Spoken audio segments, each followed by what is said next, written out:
श्री परमात्मने नमः। अथ श्रीमद्भगवद्गीता अथ त्रयोदशोऽध्यायः क्षेत्रक्षेत्रज्ञविभागयोगः। श्री अर्जुन उवाच प्रकृतिं पुरुषं चैव क्षेत्रं क्षेत्रज्ञमेव च एतद्वेदितुमिच्छामि ज्ञानं ज्ञेयं च केशव। प्रकृतिं पुरुषं चैव क्षेत्रं क्षेत्रज्ञमेव च एतद्वेदितुमिच्छामि ज्ञानं ज्ञेयं च केशव। प्रकृतिं पुरुषं చ ఏవ క్షేత్రం క్షేత్రజ్ఞమేవ చ.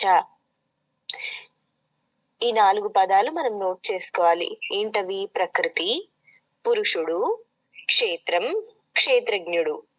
ప్రకృతి, పురుషః, క్షేత్రం, క్షేత్రజ్ఞః సంస్కృతంలో అయితే. ఈ 4 గురించి అర్జునుడు విని ఉన్నాడు. ఎప్పుడు? అతను గురువుల దగ్గర చదువు నేర్చుకున్నప్పుడు, ఆ తర్వాత మళ్ళీ కృష్ణుడితో మాట్లాడినప్పుడు, రకరకాలుగా ఎన్నో సందర్భాలలో ఈ పదాల గురించి విని ఉన్నాడు. కాబట్టి కృష్ణుడు ఇప్పటి వరకు చెప్పిన విషయాలన్నీ కొంచెం కొంచెం ఆయనకి అవగతం అవుతూ ఉన్న సమయంలో సడన్ గా ఏమనిపించింది? అసలు కృష్ణ ప్రకృతి అంటే ఏంటి, పురుషుడు అంటే ఏంటి? ప్రకృతి అనే దాని గురించి మనకి కృష్ణుడు 7వ అధ్యాయంలోనే ఇంట్రొడ్యూస్ చేశాడు, పరిచయం చేశాడు. ప్రకృతి అంటే ఏంటి? అష్ట భాగాలు ఉంటాయి, 8 అంశాలతో కూడుకున్నది ప్రకృతి అని 7వ అధ్యాయం జ్ఞాన విజ్ఞాన యోగంలో చెప్పి ఉన్నాడు కృష్ణుడు. కాబట్టి వింటూ ఉన్నప్పుడు అర్జునుడికి ఇక్కడ ఈ సందేహం వచ్చింది. కృష్ణ, ప్రకృతి అంటే ఏమిటి? పురుషుడు అంటే ఎవరు?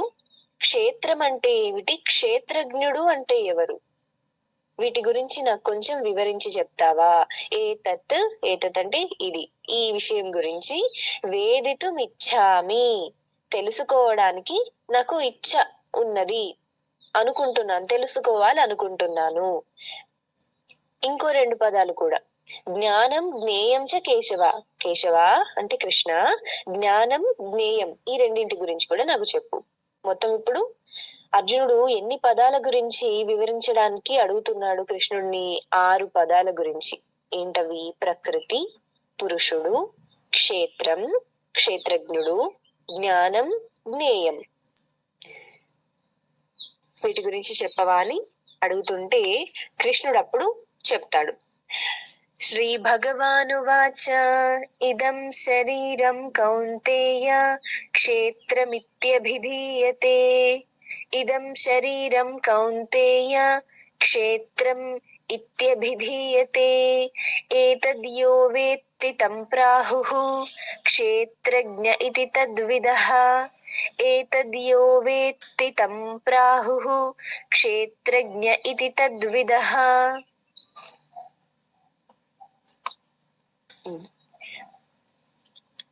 మరి కృష్ణుడు సమాధానం చెప్పాలి కదా. ఏం చెప్పాడు? ఇదం శరీరం కౌంతేయ అంటే కుంతిపుత్రుడైన అర్జున, ఇదం శరీరం క్షేత్రం ఇతి అభిధీయతే, క్షేత్రమిత్యభిధీయతే. ఈ శరీరం ఏదైతే ఉందో మనది, ఈ శరీరాన్ని క్షేత్రం అంటారు. అలాగే ఏతద్యో వేత్తి, ఏతత్ అంటే ఇది, ఇది అంటే ఏంటి? శరీరం. ఈ శరీరం గురించి యో వేత్తి, ఎవరైతే తెలుసుకొని ఉన్నారో, ఎవరైతే అవగాహన కళ్ళు చెప్పారంటే ఋషులు చెప్పారు. ఇదంతా కూడా నేను నీకు చెప్పట్లేదు, ఇది ఆల్రెడీ ఎప్పుడో మన ఋషులు మన శాస్త్రాల్లో గ్రంథాల్లో చెప్పి ఉన్నారు. ఇప్పుడు కృష్ణుడు చెప్పే విషయాలన్నీ కూడా కృష్ణుడే మొదటిసారి చెప్తున్నానని అసలు చెప్పలేదు ఆయన. ఇంతకు ముందు ఎంతో మంది గురువులు, ప్రాజ్ఞులు, పెద్దలు చెప్పిన విషయాల్ని చెప్తున్నాను అని అన్నాడు కృష్ణుడు. ఇక్కడ మనం చాలా చోట్ల చూడవచ్చు అలా. తద్విదః, తద్విదః, విదః అంటే విధులు, విధులు అంటే తెలిసిన వాళ్ళు అని, అంటే ఋషులు అని. మన పెద్దలు వాళ్ళందరూ కూడా దీని గురించి తెలుసుకొని ఉన్నారు కాబట్టి ఈ శరీరాన్ని వాళ్ళు క్షేత్రం అని పేరు పెట్టారు ఈ శరీరానికి. అలాగే ఈ శరీరం గురించి తెలిసి ఉన్న ఒకరు ఈ క్షేత్రంలోనే ఉన్నారు. అతన్ని మనం జీవుడు అని అంటాము. ఆ జీవుడిని క్షేత్రజ్ఞుడు అని అంటారు. ఇక్కడ క్షేత్రము క్షేత్రజ్ఞుడు అంటే మనము ఆ ఒక రైతు క్షేత్రము ఈ రెండింటితో పోల్చుకోవచ్చు. ఒక రైతు ఇంకా అతను పండించే పొలం ఏదైతే ఉంటుందో ఆ రెండింటితో మనం ఇక్కడ పోల్చుకోవచ్చు. రైతు ఏం చేస్తాడు, విత్తనాలని నాటి అతనికి కావలసిన పంటని పండించుకుంటాడు ఆ పొలంలో. ఏ విత్తనాలు నాటితే ఆ పంటనే వస్తుంది. అతను బియ్యం నాటితే వరే వస్తుంది, గోధుమ నాటితే గోధుమే వస్తుంది, కూరగాయలు నాటితే కూరగాయలు వస్తాయి, పళ్ళు పూలు వాటిని అతను పెంచితే అవే వస్తాయి ఫలితంగా. అలాగే మనము అని అంటున్నాం కదా, ఈ శరీరం మాట్లాడుతుందా? ఈ శరీరమే ఒకవేళ నిజంగా మాట్లాడుతున్నది అయితే మరి ప్రాణం పోయాక ఈ శరీరం ఏమి మాట్లాడదే? ఈ శరీరం దేనికి స్పందించదే? ఎంతో మంది చుట్టూ కూర్చొని ఏడుస్తారు, మరి ఎందుకు స్పందించదు ఈ శరీరము అనంటే, నిజానికి ఈ శరీరం అనేది జస్ట్ ఒక క్షేత్రం మాత్రమే. అంటే ఇది జస్ట్ ఒక పొలం లాంటిది మాత్రమే. అందులో ఉన్న ఒకడు నిజమైన జీవుడు, అంటే నిజమైన మనిషి అని మనం ఎవరైతే అంటున్నామో, ఒక పేరు పెట్టి పిలుస్తున్నామో ఈ శరీరానికి, ఆ మనిషి ఎవరైతే ఉన్నారో, ఆ వ్యక్తి, ఆ జీవుడు ఎవరైతే ఉన్నారో నిజానికి అతను ఆత్మస్వరూపుడు, జీవుడు. ఆ జీవుడు ఎలా ఉన్నాడు?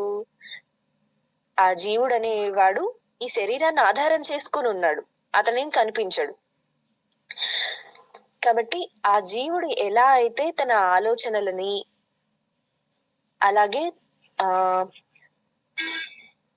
అంతే మనం ఆలోచనలు అనే అనుకోవచ్చు. తన మనసులో నాటే ఆలోచనలు, తన బుద్ధితో తను చేసే ఆలోచనలు ఏవైతే ఉంటాయో అవే విత్తనాలు లాంటివి. ఆ ఆలోచనలే మనం చేసే పనులుగా మారతాయి.